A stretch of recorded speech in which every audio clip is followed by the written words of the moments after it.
Достар, баршаңызға сәлем. Бүгін сіздермен бірге осындай өте дәмді пирог жасайтын боламыз. Сметанник пирог деп аталады. Өте дәмді болып шығады. Міндетті түрде жасап көріңіз. Өте нәзік. Чизкейкке ұқсайды.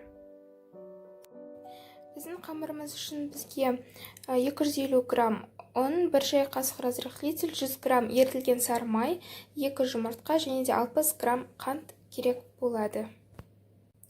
Ең алдымен ұнымыздың ортасына ерітілген сары майды қосамыз.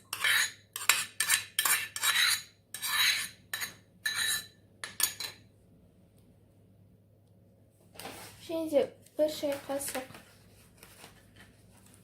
разрыхлитель, қант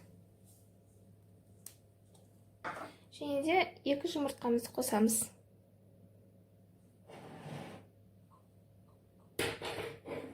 Енді осы массадан қамыр илейтін боламыз.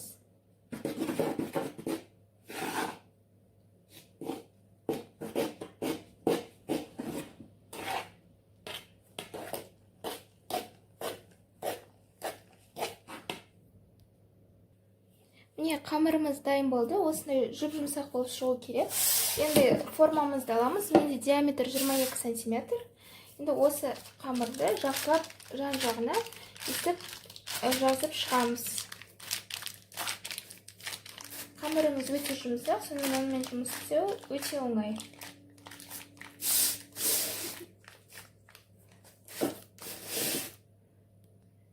Міне, қамырымызды форманың ішіне естіп жайып шықтық. Енді тура осы қалпында тоңазытқышқа қоя тұрамыз. Сметанная заливка үшін бізге 350 грамм қаймақ керек болады.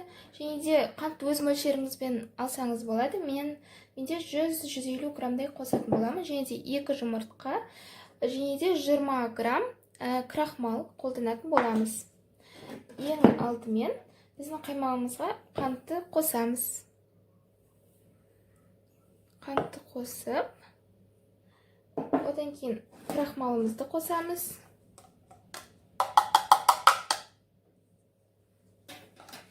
Одан кейін 2 жұмыртқамызды жарып қосамыз. 1 жұмыртқа, енді екіншісін.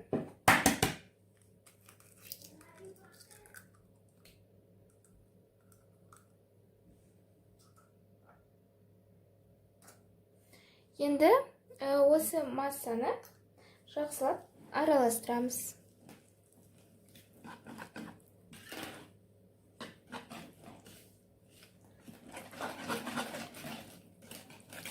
Және де қалауынша осы массаға ваниль қоссаңыз болады.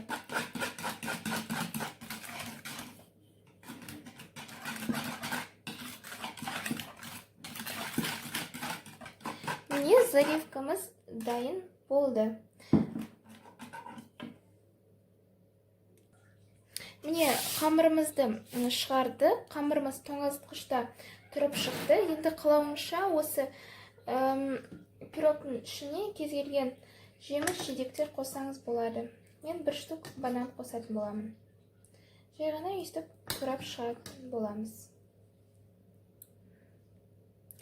Енді біздің дайындаған заливкамызды құятын боламыз.